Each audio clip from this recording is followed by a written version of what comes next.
அதிமுக பொதுச் செயலாளர் எடப்பாடி பழனிசாமியுடன் கொங்கு இளைஞர் பேரவை தனியரசு சந்திக்கவில்லை என்று மறுப்பு தெரிவித்திருக்கிறார். ஆனால் அவர் பசுமை வழிச்சாலையில் எடப்பாடி பழனிசாமியை இன்று சந்தித்து அவர் கொங்கு இளைஞர் பேரவை அதிமுக கூட்டணியில் இணைகிறதா என்ற பரபரப்பு இன்று காலை முதல் எழுந்திருக்கிறது. பல்வேறு ஊடகங்களில் அவர் இபிஎஸ்ஐ சந்தித்து கூட்டணி குறித்து பேச்சுவார்த்தை நடத்தியதாக வெளியான தகவல் தவறான தகவல் என்று நமக்கு அளித்த பேட்டியில் தெரிவித்திருக்கிறார். நம்மோடு இப்போது கொங்கு இளைஞர் பேரவையின் தலைவர் தனியரசு இணைந்திருக்கிறார்.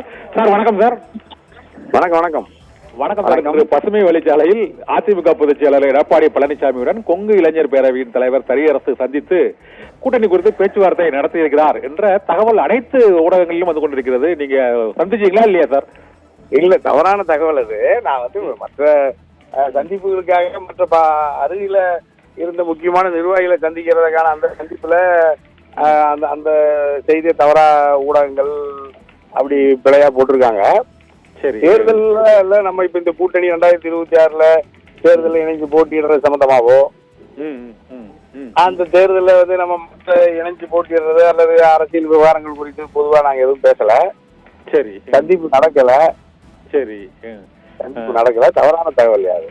ஓகே. இன்னொன்னு, இந்த 23ஆம் தேதி இந்த தேசிய ஜனநாயக கூட்டணியில் பிரதமர் நரேந்திர மோடியுடன் ஒரே மேடையில் தனியரசு மேடை ஏறப் போகிறார் என்றும் இந்த ஊடகங்களில் பிழையான செய்திய ஊடகங்கள் அப்படி தப்பா முந்தி தர்றதுல ஆர்வப்பட்டு போட்டாங்க. அப்படி இருந்தா நான் ஒவ்வொரு நாளும் ஊடகத்துல மக்களோட இருக்கிற தனியரசு இந்த தகவலை நான் இந்த தகவலை நான் அப்படி ஒரு பேச்சுவார்த்தை நடந்து அப்படி ஏதாவது அப்படி ஒரு விருப்பம் இருந்திருந்தா நான் அதிகாரப்பூர்வமா வெளிப்படையா அறிவிக்கிறேன் வழக்கம். நான் ஒரு முதலமைச்சரை மாண்புமிகு முதல்வரை ஒரு சில மாதங்களுக்கு முன்பு சந்திச்சிருந்தோம். ஆமா ஆமா பேட்டி கொடுத்தீங்க.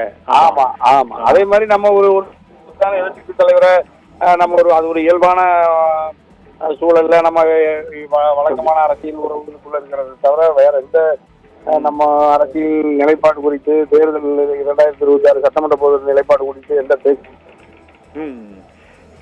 அது தவறான பிழையான தகவல்ங்கிறத நம்ம சத்தியம் தொலைக்காட்சி வழியா நம்ம மக்களுக்கு தெரிவிச்சுக்கிறேன். அப்படி ஏதாவது அதிகாரபூர்வமான தகவல் இருக்குமானா அதை நான் வெளிப்படையா இறுதியா அந்த தகவலை மிக விரைவில் கண்டு மக்களுக்கு சத்தியம் வழியா கட்டாயமா சொல்லுங்கிற கணனையா. ஆனா நீங்க கடந்த மாதம் நீங்க சிஎம் சந்திச்சுட்டு வெளியே வந்து பேட்டி கொடுத்தீங்க. ஆனா இன்னைக்கு வந்து காலையில ரகசியமா சந்திச்சுட்டு அவர் கொங்கு இளைஞர் பேரவை அதிமுக கூட்டணியில் இணைந்தது என்று இப்போது வரை நீங்க இந்த பேட்டி கொடுத்துட்டு இருக்கக்கூடிய இப்போது கூட பல்வேறு முன்னணி ஊடகங்களில் தனியரசு எடப்பாடி பழனிசாமி சந்திப்பு 23ஆம் தேதி பிரதமருடன் மேடை அறிகிறார் என்ற வார்த்தை தான் வந்து இருந்தது. அது நீங்க வந்து ஒரு மறுப்பு அறிக்கையாவோ அல்லது மறுப்பு பேட்டியாவோ நீங்க இன்னொரு பேட்டி கொடுத்தா உறுதிப்படுத்த அது நம்ம சத்தியம் தொலைக்காட்சி வழியாவே நான் அதை மறுக்கிறேன். சரி, அந்த தேர்தல் உறவு உறுதியான மாதிரியோ 2026 நாடாளுமன்ற தேர்தல் அல்லது என்டிஏ கூட்டணி அல்லது பிரதமர் மோடியோட 2023ஆம் தேதி ஒரே மேடையில் ஏறுவது அப்படிங்கறதெல்லாம் பெரும் ஒரு விழுக்காடு முடியளவும் கடுகளவும் உண்மை இல்லாத செய்தி.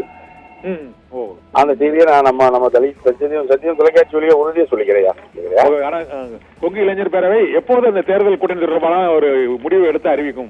அதிகபட்சம் ஒரு வாரம். ஏன்னா எல்லாமே தேமுதிக உட்பட பல்வேறு அரசியல் கட்சிகள் இன்னும் ஒரு இறுதி முடிவு எடுக்காத சூழல், தாவேகாவும் இன்னும் ஒரு முடிவு எடுக்காத சூழல் இருக்கு. இப்ப தமிழக வெற்றி கழகம் நீங்க இது வரைக்கும் ஒன்னும் எந்த முடிவு எடுக்கல.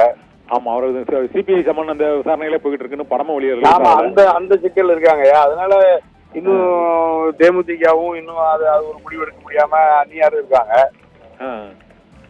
இன்னும் நம்முடைய பல்வேறு சமூக இயக்கங்கள் வளர்ந்து வர இளம் ஜனநாயக இயக்கங்கள்லாம் இன்னும் அந்த எந்த அணியையும் உறுதி செய்யாம தேர்தல் இன்னும் கூட்டணி வந்து எந்த வடிவமும் நிறைவு பெறாம இருக்கு. திராவிட முன்னேற்ற கழகத்திலையும் அதே சிக்கல் நீடிக்குது. இப்ப திராவிட முன்னேற்ற கழகத்திலயுமே அதிகாரப்பூர்வமா முடியலையே. பேச்சுவார்த்தை துவங்கவே இல்லை. ஆமா, பேச்சுவார்த்தை துவங்கவே இல்லையா. ஏன்னா அவங்க 6 மணிக்கு இது வரைக்கும் அதிகாரப்பூர்வமா துவங்கல. ஏற்கனவே இருக்கிற கட்சிகள், காங்கிரஸ் கட்சிகள் அல்லது மற்ற கட்சிகள் கூட பதட்டப்படும் போது கூட அவங்க இன்னும் அமைதியா தான் இருக்காங்க.